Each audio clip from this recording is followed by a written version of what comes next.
નમસ્કાર દર્શક મિત્રો, તહેલકા ન્યૂઝમાં હું મેઘા અગ્રવાલ આપનું હાર્દિક સ્વાગત કરું છું. આપ જોઈ રહ્યા છો તહેલકા ન્યૂઝ. ભરૂચના સાંસદ મનસુખ વસાવા ફરી એકવાર ટિફિન બેઠકમાં તેમના આક્રમક અંદાજમાં જોવા મળ્યા, જેનો વિડીયો હાલમાં વાયરલ થતા ભાજપ અગ્રણી ઉપર તેઓ વરસી પડ્યા હોવાનું જણાશે. નેત્રંગના કોયલી માંડવી ખાતે 29મી માર્ચના રોજ યોજાયેલ ભાજપના મન કી બાત અને ટિફિન બેઠકના કાર્યક્રમ દરમિયાન તેમણે પોતાની જ પાર્ટીના નેતાઓને વહીવટી તંત્રને આડે હાથ લીધા હતા. મનસુખ વસાવાએ નેત્રંગમાં બસ સ્ટેન્ડ અને મિની ડેપોની તાતી જરૂરિયાત પર ભાર મૂક્યો હતો. તેમણે કહ્યું કે નેત્રંગ એક એવું સેન્ટર છે જ્યાં ચારે બાજુથી બસો આવે છે, છતાં અહીં યોગ્ય સુવિધા નથી. જિલ્લા પંચાયત અને સ્થાનિક ધારાસભ્ય દ્વારા જે શોપિંગ સેન્ટરો બનાવવાની મંજૂરી લેવામાં આવી છે તેની સામે તેમણે સખત નારાજગી વ્યક્ત કરી હતી. તેમણે સવાલ ઉઠાવ્યો કે શોપિંગ સેન્ટરોથી પ્રજાનું શું ભલું થશે. તેમણે સીધો આક્ષેપ કર્યો કે શોપિંગ સેન્ટરો એટલે બનાવવામાં આવે છે કારણ કે તેમાં ટકાવારી મળે છે. તેમણે સ્પષ્ટ કર્યું કે જે રીતે કોંગ્રેસ અને બીજેપી શાસનમાં ચાલતું હતું તે ભાજપમાં નહીં ચલાવી લેવાય. બસ સ્ટેન્ડની સાથે સાથે તેમણે નેત્રંગ, વાલિયા અને ઝઘડિયા તાલુકાના ખેડૂતો માટે નર્મદાનું પાણી કરજણ ડેમમાં નાખીને સિંચાઈની સુવિધા આપવાની પણ માંગ કરી હતી.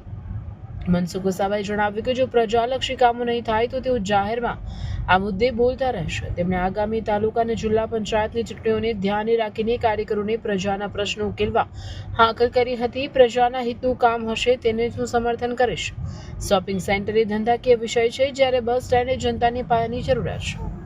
મનસુખ વસાવાના આ નિવેદનોના પગલે સ્થાનિક રાજકારણમાં ગરમાવો આવી ગયો છે અને મનસુખ વસાવાની આ ખુલ્લી વાત સ્થાનિક સ્વાયત્ત સંસ્થાઓની ચૂંટણી પૂર્વે ચર્ચાનો વિષય બનશે.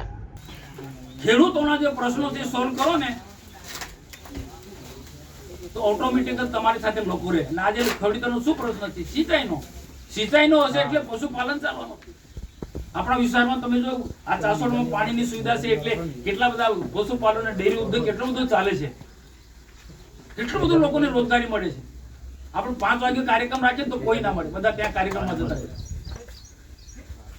આ જે પ્રોજેક્ટો છે એ જે તે સમયે અમારા જ પ્રયત્નોથી મંજૂર કરાય અને હમણાં આવેલા કેટલાક ધારાસભ્ય, કેટલાક મંત્રીઓ ઉદ્ઘાટન કરવાની માહિતી આપવા નીકળી પડે. મનસુખ વસાવાના સાઈડ પર મને ઈરાદાપૂર્વક સાઈડ પર એટલા માટે કે મનસુખભાઈ હોય ને તો આ માંગણી કરે લોકોની વચ્ચે, મીડિયાની વચ્ચે.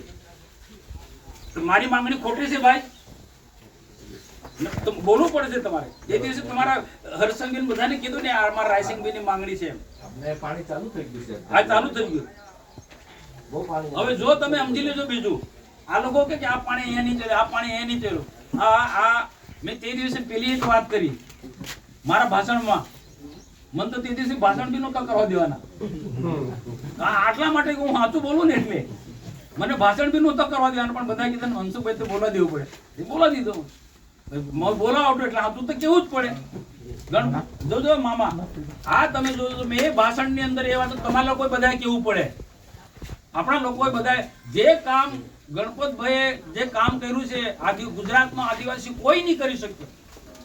અમરસિંહ ચૌધરી હશે કે બીજા કોઈ બી હોય, બહુ મોટા મોટા નેતા થઈ ગયા હોય, એ બધા કરતા શ્રેષ્ઠ કામ જો કર્યું હોય આખા ગુજરાતમાં આદિવાસીઓમાં સારામાં સારું કામ કરતા હોય તો ગણપતભાઈ. એ મેં ભાષણમાં કીધું કઈ રીતના 2 મોંગરાને 20 કરોડ એમના વખત દિવસ હમણાં 20 એટલે 40 કરોડ આપ્યા 2 મોંગરાને ગણપતભાઈના પ્રયત્નોના કારણે. મેં ઉલ્લેખ કર્યો. અને બીજી વાત કરીએ વિસલખાડીનો, એ કોને લાયા? ગણપતભાઈ. અને બીજું મેં વાત ભાષણમાં તમે કીધું નેવાનું પાણી બાવા મોભે ચડાવે કીધું. આ નેવાનું પાણી તમે વિઝિટ કાર્ડ એક અગાઉ પણ મેં કીધું કે આ ઉકાઈ ડેમનો આખો લીપ ઇરિગેશનનો પ્રોજેક્ટ અમે તો ગયા છે. ઉકાઈ ડેમમાંથી જે કમાન્ડ એરિયામાંથી આખું પાણી ઉઠાવી ને એવી મશીનરી ગોઠવી દુનિયામાં તમે ક્યાંય તમે નહીં જોઈ હોય ને, અદ્યતન પ્રકારની મશીનરી છે. એ ત્યાંથી ડેમમાંથી પાણી ઉપાડી ઉપર ડુંગર પર પણ ડુંગરોમાં કેનાલે આપણા ઉમરપાડા તાલુકાના આખું સિંચાઈ કરાવે છે. ડેડિયાપાડા તાલુકાના 24 ગામ મને મળે છે. હવે આપણા આમની માંગણી છે કે 10-15 ગામમાં આપણે પણ કવર કરી શકાય. પણ એ કેવું પડે સરકારમાં, એ માંગવું પડે. અમે તે દિવસે વાત કરી મેં, તો એના માટે આ વિચારણા હેઠળ છે. એટલે મારી જે માંગણી છે ને આખો હું પાર્લામેન્ટમાં પણ આ જ વાત મૂકું ગિરીશભાઈ, મારી પાસે રેકોર્ડ છે. પાર્લામેન્ટમાં બી આ જ વાત હશે. કોઈ બીજું તમે ગમે એટલા રોડ રસ્તા બનાવશો, આ બનાવશો, કેટલા ટાઈમ તો 10, 15 વર્ષ, પણ આ કાયમ માટેની સુવિધા છે. આ નર્મદા ડેમ બને આખું ગુજરાત સુખી થઈ ગયું, એનો આનંદ છે આપણને. નર્મદા ડેમ બન્યો એમાં આખું ગુજરાત સુખી છે. પીવાના પાણીનો પ્રશ્ન સોલ્વ થઈ ગયો, સિંચાઈના પાણીનો પ્રશ્ન સોલ્વ થઈ ગયો, ઢોર ઢાકર થી માંડીને બધાને આજે પીવાનું પાણી બધી રીતના મળે છે. તો ટ્રાઇબલ જે પોકેટ છે આ પાર્લામેન્ટમાં રેકર્ડ પર લાવેલો હું છે. અને હું નહીં તો ભવિષ્યમાં પણ કોઈ આ જોઈ શકશે. હમણાં મેં થોડા દિવસ પહેલા વાત મૂકી 377 પર જે અમારો નિયમ હોય પાર્લામેન્ટ એના મેં કીધું ટ્રાઇબલ પોકેટમાં આટલી સુવિધા આપી શકાય. અને સાથે સાથે ગુજરાત છે, મહારાષ્ટ્ર, મધ્ય રાજસ્થાન કે જે અલગ બિલિસ્તાનની મુવમેન્ટ ચાલી રહી છે એને કોઈ રીતના તમે કાઉન્ટર કરવાના. લોકો કે રીતના આજે ગેરમાર્ગે દ્વારા એમને વાળી શકો છો, આ સમજવા જ બાબત છે. આવું તમે આપશો તો એમની વાત નહીં માને, આપણી વાત માનશે. એટલે એવું આપવું પડે, સરકારે આપવું પડે. આદિવાસીઓની જે જીવન જરૂરિયાતની જે વસ્તુ છે, સિંચાઈની વાત છે, પશુપાલનનું છે, સારું શિક્ષણનું છે. શિક્ષણમાં તો ઘણું બધું આપ્યું છે આપણને, પણ એ ખેડૂતોને સિંચાઈની સુવિધા જો આપી દે તો ભયો થઈ જાય. ટોટલી આખો ટ્રાઇબલ પોકેટ કવર કરી શકે આ નથી. ના આપણે આખી ઝઘડિયા વિધાનસભા તો બિલકુલ જ ને એ વસ્તુ હું કહેવાનો છે. ભલે આપણા સરકારમાં બેઠેલા લોકોને વાત ગમે કે નહીં ગમે, જે લોકોએ મને સમર્થન નહીં આપવાનું તે બી નહીં આપવું, કોઈ વાંધો નહીં. મારી પાસે એટલી તાકાત છે કે આદિવાસીઓના પ્રશ્નો માટે એકલો પણ લડી શકવાની મારામાં તાકાત છે. જેને જે હિંમત વાળો મર્દ માણસ હોય ને તે મને સમર્થન આપજો. તો હું તો એક લડતો આવ્યો છું, લડવાનો જ છે ને. આ મુદ્દો છોડવાનો નથી, આ મુદ્દો હું છોડવાનો નથી. મારી અલગ રીતના મીટિંગ બોલાવીને હું લોકોને કહીશ સાચી વાત. હું ઉશ્કેર્યું નહીં, હું ઉશ્કેરવાની વાત જ નથી કરતો, હકની વાત કરું. ગુજરાતની અંદર આપણા વિસ્તારની અંદર આદિવાસીના હક અને અધિકાર માટે લોકો ખાલી વાતો કરી છે. આ ગુજરાતની અંદર આપણા વિસ્તારોની અંદર આદિવાસીના હક માટે લોકોએ ખાલી વાતો કરી છે.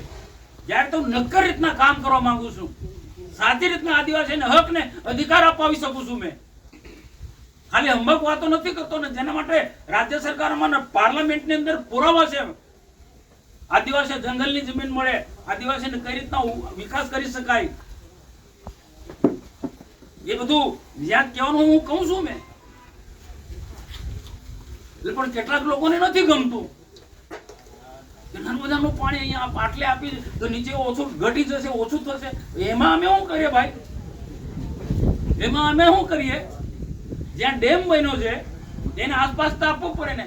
આ નર્મદાનું પાણી તમે કણજી વાંદરી સુધી જો આખો દરિયો સલકાયા કરે છે, તો એ પાણી લીફ કરીને ખાલી અહીંયા નાખવાનું છે ને, કોઈ મુશ્કેલ જ કામ નથી ભાઈ. તમે એવું તમને કેટલાક લોકો ઊંઠા બનાવે, આ મનસુખભાઈ કેવી માંગણી કરે, ખોટી માંગણી છે જ નથી. અને એક પ્રોજેક્ટ બન્યો જ છે ત્યાં, પીવાના પાણી માટેનો આખો પ્રોજેક્ટ બની રહ્યો છે ને એકાદ વર્ષની અંદર ઉદ્ઘાટન બી થઈ જશે. એક પ્રોજેક્ટ નવો બનાવવાનો નથી મામા, એક પ્રોજેક્ટ, એક પાઇપલાઇન પીવાના પાણી માટે ને એક પાઇપલાઇન કરજણ ડેમ ને ગંગાપુર ડેમ, બે જગ્યાએ અને તેવી ઘટે તો છોડવાનું છે.